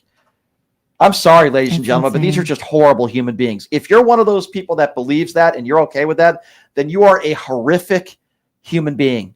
You're horrific. I don't know what else to say. I know. I don't know what else to say. I mean, it's just crazy. Let's go to, I like this name. Let's go to Brian. I like it. It's a really good name. Let's go to Brian. Brian's next. What's up, Brian? Brian, I saw your, excuse me, but I wanted to address that the government shutdown that's happening right now. I mean, the Republicans control the House, they control the Senate, they control the White House, hell, even the Supreme Court. And it just blows my mind that there are people who are watching Fox News, who are watching Newsmax, or watching any sort of Lindell TV is my personal favorite. Mike Lindell TV. Oh my God, They call that's the My Pillow idiot, by the way. Oh my God, I love that. Lumpy pillows. And they say that even though they have control of all branches of government, they still blame Democrats. I mean, I hate how they preach about using logic, logic and common sense, but then when you apply it to this instance right here, it's like, how does this make sense? Why are you still blaming Democrats?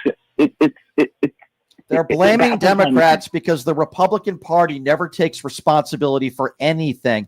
Donald Trump blames Joe Biden for his hangnail. They blame Pete Buttigieg. They blame George Soros, okay? They blame Barack Obama, who hasn't been in office in quite a long time. They never take responsibility for anything. If two planes collide, God forbid, in the air, they blame it on DEI hires. If some nut job executes Charlie Kirk, they blame it on the radical left without knowing any of the details. They'll blame it on transgenders. They'll blame it on anybody else but themselves. But then when we have a Trump supporter, a MAGA Republican who goes into a church and executes people, oh, that was just an attack on Christianity. When we see the guy wearing Trump shirts out in public, these people are the biggest hypocrites in the world. They never take responsibility for anything in their lives. And this is the Republican Party in 2025. They want Democrats to own everything.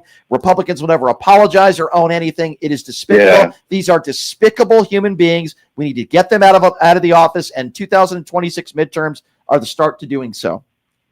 No longer about politics anymore. That's definitely what it is about now. There's no way about it. I agree. I agree. Yep. Yeah. Also, too, I saw your interview with Adam Mockler. Yes. And so I was listening to Adam talk about how off camera Kevin O'Leary, Ben, and Scott were just polite off camera, but on camera they're hostile. They're phony because they're phony. They're two-faced phony. They're phony. Yeah. So I'm just thinking to myself, dude. If they're like this on camera, but they're polite to you off camera, how can you trust them? I'm going to give you a story. I'm going to give you a story, and then I'm going to give you a story, and thank you for the call, and then I'll ask Nicole about this. So I had a Democrat representative, a nice guy, Representative Eric Swalwell, on the show, and Eric told me a story about how he was in the restroom, of all places, with a MAGA right-wing fool named Ted Cruz. He said Ted Cruz gave him a high five and said, "You're doing a great job in the restroom." But then out there, not in the restroom, out in public, it's the opposite with this guy's behavior.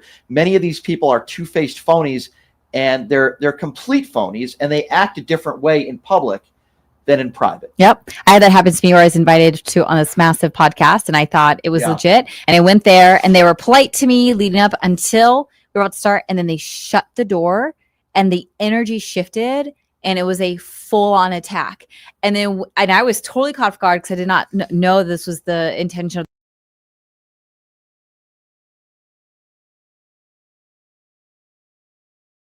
Think you're great, blah blah blah. And I was like, "Fuck you!" Oh, sorry, sorry. Screw you. For you don't get to do that. You don't get to play that game. You don't get to be dirty and then try to be nice off the air like that. You can't trust someone like that. Absolutely not. I completely agree with you. And, there are so many people in society that are two-faced, particularly on the West Coast, by the way. I feel like more than the East Coast. But when you see these MAGA Republicans in office, they know exactly who Donald Trump is. 702-221-7283, the number to call. Why don't we go to Chuck? Chuck is next up on PTL. Hey, Chuck, what's going on?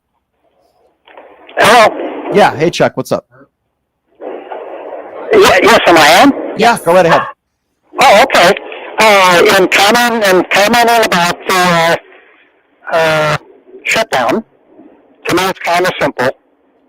Who voted completely to shut down the government?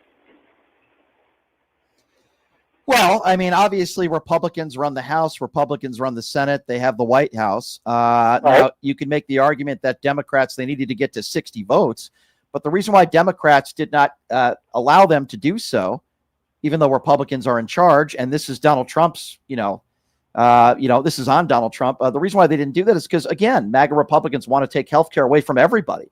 They are inhumane, and Democrats are stepping up to the plate and saying, no, we're not going to allow that to happen, and I agree with them.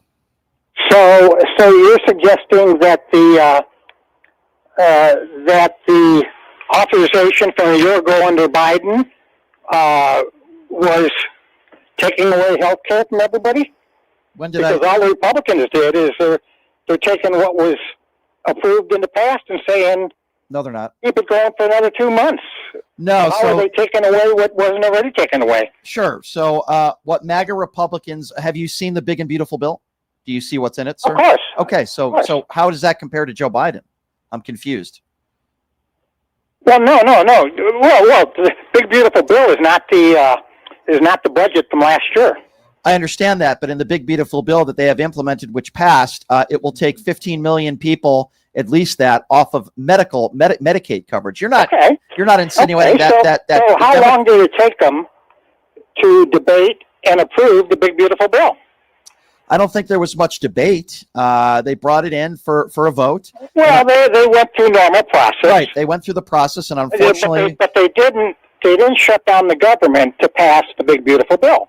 They did it openly. Well, I agree. I agree with what you're saying. When you're in charge, you get to vote in what you believe in. I agree. Listen, what you're saying is absolutely correct. The last government shutdown we had was in 2019. If Republicans wanted to make sure that there wasn't going to be a shutdown, they absolutely would have been able to do that. I totally get your point, sir, and I completely agree with you. 702-221-7283 is the number to call if you'd like to be a part of the conversation. I think we're going to Herb. Herb is next up on PTL. Hello, Herb. Herb, are you there? Yeah, I'm here. I didn't hear you at first, Brian. Go ahead. Hey, Brian, you had a caller a couple of calls ago, and he was saying that in the Bible that Jesus or someone told women to go get an abortion, I believe he said. Yes, Herb? Did you hear that? Did you hear when he said that? Okay. If he said that or he didn't say that, what does that to pertain to what we are talking about? Well, the reason why I was asking, I want to know where it was in the Bible. We'll have to have that caller call back in and tell us the scripture. Herb, I don't recall somebody saying that. If they did, they did. If they didn't, they didn't. Do you think would you call yourself a Christian man, Herb, if you don't mind me asking? So I'm asking you a question, Brian. He said you could find it in the Bible. Not Brian. The caller said he could find it in the Bible. Okay, so we don't know. Nobody asked me that question. Brian, wait a minute. Hold on. Brian, you agreed with him. Did you not agree with him? Herb, once again, I don't agree. Did you agree with him? Why don't you be quiet? Why don't you let me answer and shut up? Be quiet. Yeah, you are, because I'm it's my show. Quiet. It's my show and not yours, Herb. Why don't you let me answer your stupid question? I never said I agreed that in the Bible it says get an abortion. I never said that, Herb. Get the MAGA wax out of your ears. How could you be so stupid, Herb? Really? You're a very ignorant man, Herb. Herb, you voted for Donald Trump. Dave, Herb, let's ask a prevalent. By the way, I didn't. And then he hangs up the phone. Herb, you're a complete imbecile. By the way, let me be very clear. Herb is the guy who supports Donald Trump. Notice how Herb doesn't want to talk about the real issues, which are Medicaid off the table and undocumented immigrants being dropped off at the ER that may not be able to get the health care that they need, the life-saving health care. Herb doesn't want to talk about that, but he calls into this show to say, Brian, do you agree that, Jesus says you should get an abortion in the Bible? I never said that, you stupid idiot, okay? Have a nice weekend, Herb, okay? And have fun pleasuring yourself to your Donald Trump poster. Holy smokes. You know what's so crazy is this reminds me of my childhood where, like, exactly like you said, Brian, here's the core issue. Here's the core thing we're talking about. And then there's a whole random sidetrack that has nothing to do with it that distracts from the actual core message and what needs to be talked about. So that's exactly how I was raised. And part of why I had to leave that side of, like, let's talk about the bigger issue and stop getting distracted by things that don't really matter. Yeah. And you know what I would ask Herb? I would say, Herb, are you okay with women that are the victims of incest or sexual abuse to be forced to have that child? Are you okay with that? Are you okay with undocumented immigrants not getting life-saving health care in the ER? But no, Herb wants to talk about some comment that somebody allegedly made about, abortion in the Bible. Herb, you're a complete moron. Let's go to X. X is next up on PTL. What's up, X? Oh, hello, Brian. Do you ever consider going to Jubilee? And when are you going to go to, what's the show's name?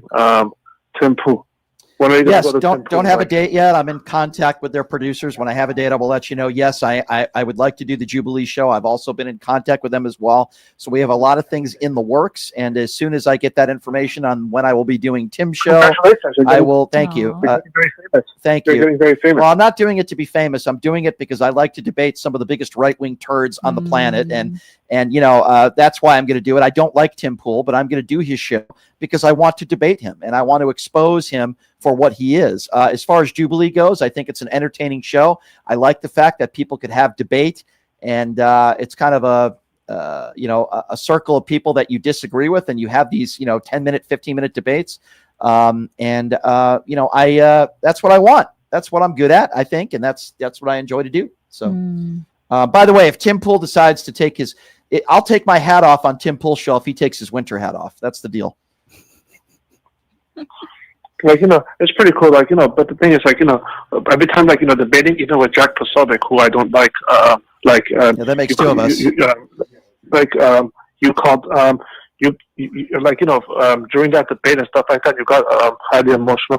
You told him he has Trump fellatio syndrome. I wouldn't say I got highly emotional, but I said he had Trump fellatio syndrome because he said I had Trump derangement syndrome. So if they want to play, and it's interesting. A lot of people don't say I have Trump derangement syndrome anymore. I watched it. Yeah. I watched it. Yeah, I so, watched it. just the way I am. But the thing is, he didn't say you have. He didn't say you have Trump. Well, Tatum did, and I said to Jack Posobiec, he wears the Donald Trump knee pads 24/7. By the way, I stand by that statement. Thank you, X.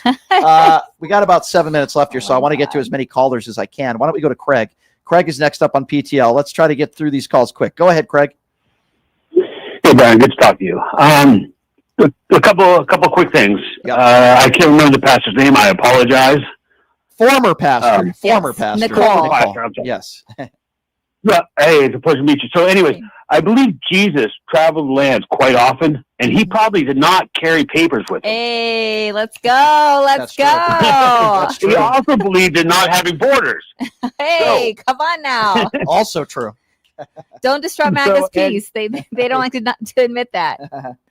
Exactly. So, and the last thing I wanted to point out is, I guarantee if there's a gentleman from Scotland, and a gentleman from Ireland, a gentleman from England, a gentleman from Sweden, that all show up into the ED, they will get service and not ask for papers. Yeah. If their visas, even if their visas have expired. I agree. I agree with you, but don't confuse the ER with ED, which I think is known as erectile dysfunction. We know that Donald Trump takes the blue pills, even though he probably takes them by himself, because I don't think Melania is anywhere around. By the way, just quick programming note. I believe Puff Daddy was sentenced to 50 months behind bars. Should be 500 years. I do not understand why it's 50 Well, months. here's the problem with 5 years, right? 2 or 3 years, he'll probably get off on good behavior. So it's pretty despicable, but at least he'll be going to jail. 4 years, 2 months, actually, to be exact. Yep. So that's the breaking news that we will share with all of you.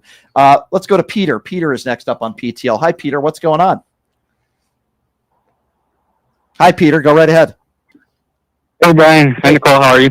I'm good. Thanks for calling in.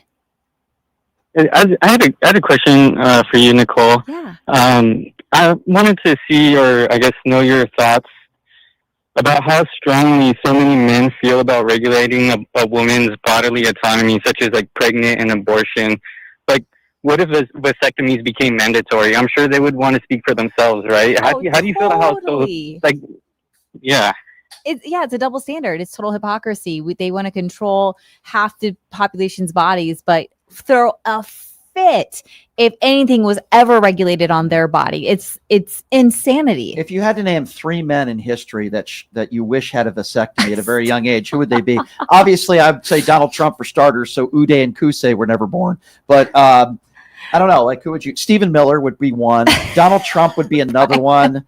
I'm trying to think of like a third. Oh my God. Matt Gaetz. Oh my God. Those are my 3. If you had to name one person. No, I'm like, it's not the vasectomy. It's like full removal. Like as a woman where women are assaulted on a daily basis, it's just like,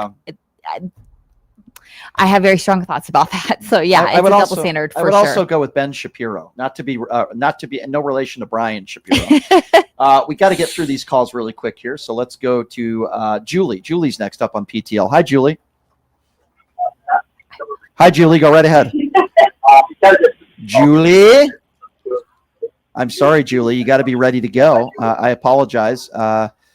Pretend like this radio show did not have a vasectomy. Let's go to Frank. Frank is next up on PTL. Hey, Frank, what's going on? Frank? Frank the Tank. Okay, you guys, we have a little bit of delay on the show. By the way, somebody on social media just said Fred Trump. I digress. Kevin, you're absolutely correct. Kevin, I should have said Fred Trump. You're absolutely right on that one. If there's anybody that should have got a vasectomy, it should have been Fred Trump. I agree with you. I digress. Let's go to Jeff. Jeff is calling out of Las Vegas. I love my Vegas locals. What's up, Jeff? What's up, Jeff? You know this issue about women in the military. I mean, all we have to do is look at Ukraine and see how well the women have done in their military.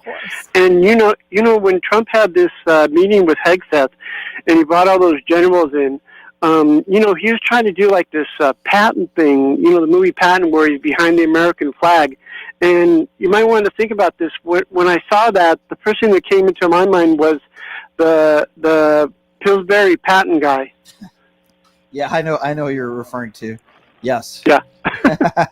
That's Pillsbury Patton is Pillsbury Patton ought to be the new nickname for the commander, and she's standing up there. He definitely looks like the Pillsbury man. That's for sure. Oh my gosh. Thank you for the call. Let's go to Damon. Damon is next up on PTL. What's up, Damon? Damon, go ahead. You're doing a great job. Damon? Damon, go ahead. Yep, go ahead. Hey, okay. I'm sorry, Brian. He's right. It is messed up without being able to hear it. How you doing, Nicole? I'm so good. Thank you for calling in. The thing is, when it comes to the evangelicals and the pro-life, Brian, I've been telling you this for years. They don't give a damn about nobody but themselves. But the reason I'm calling in, Brian, is because I'm very concerned now. I've been watching what's going on, and I've been trying to predict what's going to come next. And the thing is, Trump has been taking a lot of losses lately, like with the Putin thing. He made him look terrible. With the Jimmy Kimmel thing, with Stephen Colbert getting the Emmy. And as he's getting the Emmy, they keep flashing the TV on the Jimmy Kimmel. Trump's getting pissed off and he's taking L's. Thing is, that speech the other day, when they were talking to the military, Pete Hegseth told these people, your job is to hunt and kill people. Oh. Donald Trump came behind him and told him we are dealing with the enemy within. That is our number one enemy. So that means that they was telling these people to hunt and kill American citizens. Then Stephen Miller goes down to Tennessee, and when he goes down to Tennessee, he's down there talking about what he's about to do to gangbangers and how ruthless he is. He sounds like Eazy-E. Damon, you're right. I'm sorry I have to cut the phone call short because we're up against the clock here at the end of the show. But you're right. I mean, he talks about the enemy within. He talks about some things that, I've never heard any other president discuss. Going after our own people. It really is it's disgusting. It really is despicable. So this is an independently owned radio show. Because of that, we rely on so many good people like you in the YouTube Super Chat. I also want to thank Evan for your donation. We appreciate you on pushingthelimits.live. Love your show, he says. Thank you so much. Well, I love you as well, my friend. Aww. I appreciate your donation. Cole went on pushingthelimits.live, says, please shut down disinformation from MAGA morons. Well, I try to do that every day, my friend. Thanks to people like you. So go to pushingthelimits.live. Make a donation, $5, $10, $20 a month, whatever you can afford. It helps us leave the lights on here, and it helps support what we do on this show. Nicole, it is always so much fun to have you in studio. Same. Thank you for having me. It's so good. We've had a lot of people in the chat that have said the camera should have lowered a little bit. I don't know why they would say that, but maybe we'll try to do a better job of that next time. Thank you, Dave. Thank you, the instructor, the Stephen Miller presser. He did talking about Memphis and sending in troops. And Britt Cirker, thank you for your support. We have a lot of YouTube chat comments that we appreciate, and we appreciate you guys being such a wonderful part of the show and being a part of PTL Nation. It's always great to see Nicole. The good news is she's going to be back next week. I know. I'll just see. I'm coming in the afternoon, but I was thinking I'm going to see if I can move my flight to come in the morning would so I can love do the that. show again with you. It's always great And to if have you in the anyone studio. wants to sponsor my flights, let Oh, me know yes. because I'm coming here so much it adds up. You so if are. anyone wants to It take does- care of my flights, it'd It be does. so helpful. It does add up, but I look forward to seeing you again next week. It's always good to see you, Nicole, and I love to get your perspective on things. So A thank fan you. just tipped saying, get Brian a beer for me. I'm not a beer drinker. Okay.